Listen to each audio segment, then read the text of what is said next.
Okay, so sport mode, manual mode. Hey everyone, it's Ben Hard here, and in today's video we're going to be going over a 2022 Hyundai Santa Cruz Limited, and with all that being said, let's just hop right into the review. Under the hood, we have a turbocharged 2.5 liter 4-cylinder that goes through an 8-speed automatic transmission. It's actually a dual clutch. Fuel economy is 19 around town and then 27 on the highway, with power outputs being 281 horsepower and then 311 pound-feet of torque. Now let's go to the front end of the Santa Cruz. So first off, I love the fact this one's finished in black because you can really see the body lines and they look absolutely fantastic. Now I've got a bunch of LED accent lights here in the front grille. The headlights are actually over off to the side, but notice how the LED accent lights kind of match the rest of the grille, so it's all pulled in together.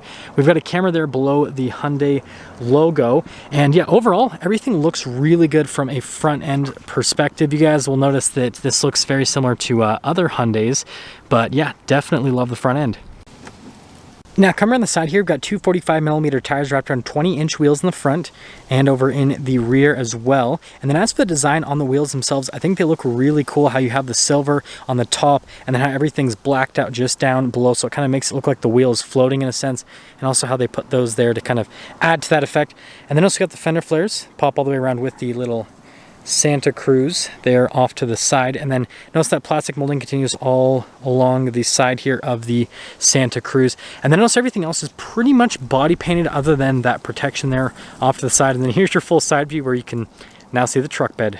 So here's our key fob for the Santa Cruz. You got the Hyundai logo, you've got the unlock, the lock, and then notice that we've got the tailgate drop down and then the remote start. If we hold this, that'll actually lower down the tailgate. Now we've got a payload capacity of 1,411 pounds, towing capacity of about 5,000 pounds. Pretty crazy. Now I actually have this strap right here. This actually helps out with when you push the cargo cover back. So all you have to do is just press that, and then you can push the tonneau cover back. And then we also do get a little trunk back here, which is pretty cool as well. Definitely interesting, definitely different, similar to what you have like with the Ridgeline, but this strap is very helpful because then you can basically use that to pull it into place and just make sure it's pulled forward so that it's all locked into place. But you guys can see the bed is not massive, definitely a smaller size for that. And other than that, we'll lift up the little tailgate, which is actually pretty light. Now here is the rear of the Santa Cruz. You have very interesting taillights here. The design on them is definitely different. And then we've got our H-Track 2.5 T-badge, got Santa Cruz stamped into the bed. We actually have these bumper steps, which I think are like, they're cool that it has it, but it's also slightly pointless because the bumper is so low to the ground because this truck's not very big that you can just like easily reach your leg up here, but it's still cool that they put that there. And other than that, that is everything for the rear, and I'll give you guys kind of like a dead-on look so you can see the truck bed a little bit better. Now here's the door panel in the rear. Notice we have this cloth trim here with the leather just down below, and then one of the door handles. Piano black trim all over with the cup holder right there. And then here are the seats in the rear, perforated leather all the way down with the stitching, all that fun stuff. And going to pop in, get out of the wind for a second. You guys can see legroom, headroom as well. And then you guys can see we've got some vents down there. We've got a couple of USBs as well. And then you guys can see here with the center and the headrest and everything, all of that, kind of how that all looks. But anyways, let's head to the front. Now here's the door panel at the front. Notice they added this trim piece up here to the top, cloth trim down below, all the leather. Got all the window controls again with the piano black trim. And then again, cool looking door handle. There's the mirror, it does have blind spot monitoring. And then here's the seat at the front. So again, we got the leather with the perforated leather all down the center. And then you've got your seat adjustments. Now it's got the pedal layout right here. You got that for the cargo light stability control. The steering wheel is manually adjustable, and there's one more look before we pop in.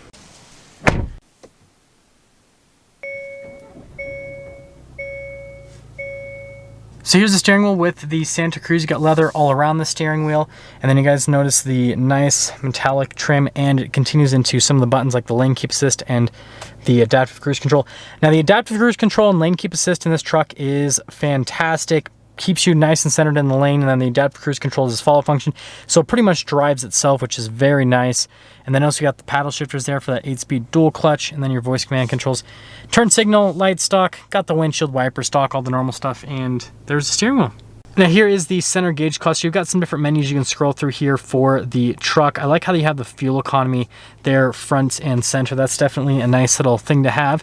But I got some different drive modes. So we've got our Snow, Smart, Sport, and then Normal. And I love how it changes between the different drive modes. That's definitely cool. And then we have the turn signal camera.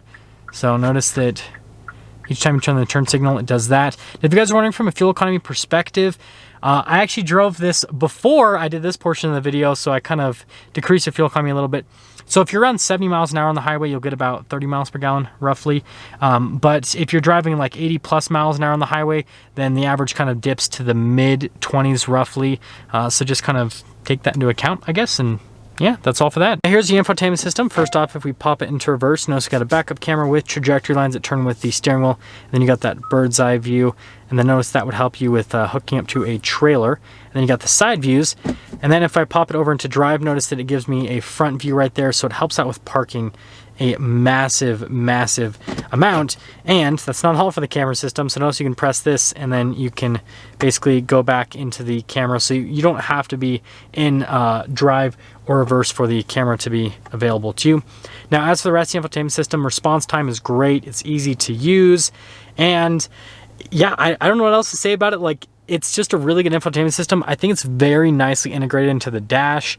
And oh, the sound system also is fantastic in this. It's got the Bose sound system, and yeah, the sound quality with it is just really nice and crisp. And it's not a massive truck, and so I think that's like the perfect, this is like the perfect size for this sound system. Now I've got our analog controls here for the radio and for the climate. This does have a dual zone climate. You got some USBs here with a 12 volt and a wireless phone charger just down below. Got the shifter again for the 8-speed automatic, and then you got a couple cup holders. We've got our locker here, which we will maybe use with the off-roading course we'll do. Got our drive mode select, hill descent control, that's for the camera button, auto hold, and then the parking brake. And then we have all of our seat controls and then the steering wheel control as well for the heated steering wheel function. And notice that we've got the center console here with some nice stitching and leather. And then you got the glove box as well. And then notice the cloth trim all connects, and then also with the venting trim, how they kind of make that connect with all of the lines, and then at the top. So everything like connects and looks very nice aesthetically. And then finishing things here up at the very top, we've got a sunroof here, so you got the control for that. And then you can open the rear window. It is manual for the operation, so you do have to pop back there yourself. Now here is the window sticker for the Santa Cruz. You guys can see here with the standard equipment in the limited package, pretty much everything is standard. And you guys can see here all the other equipment. The only thing that's added is carpeted floor mats. Now you guys will see it says to be determined, but joke's on you, Hyundai. I've reviewed a Limited that was delivered to a dealership, and so I know how much the price is. So for a loaded up Limited like this, it's about $41,000 for the sticker price of the truck. And that all being said, let's take it out and see how it drives.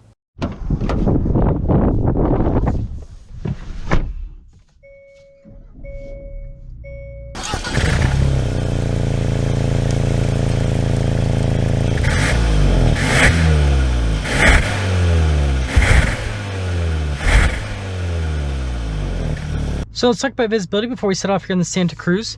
There's your visibility over the hood. Both the mirrors, I do have blind spot. And then throughout the rest of the rear. And let's set off. Okay, so sport mode, manual mode.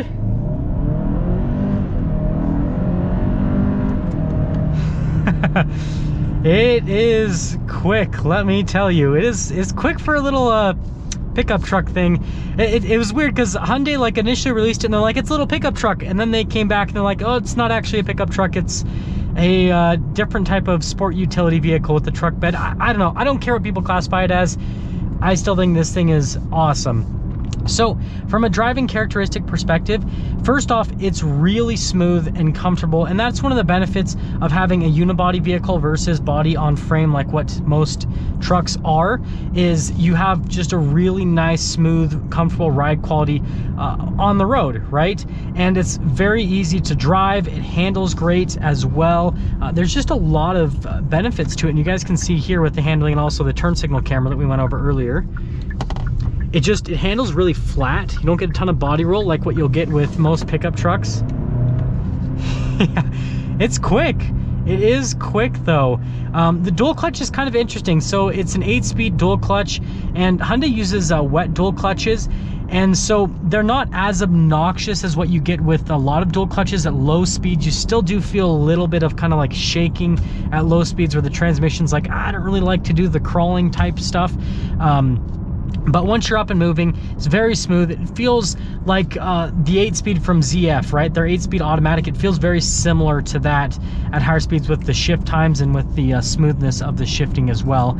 And again, you guys can see here at the handling, it handles so flat. It really doesn't feel like I'm driving a truck. It feels like I'm driving kind of like a, not even like an SUV. It's so small and zippy. It's interesting. It almost feels like a car, which I have no complaints about, because that means if you live in a really crowded city, it's going to be something that you can kind of zip around, right? Maneuverability is really good. Parking is super easy from the camera system perspective, but then also just, it's a small vehicle, so it does a really good job with that.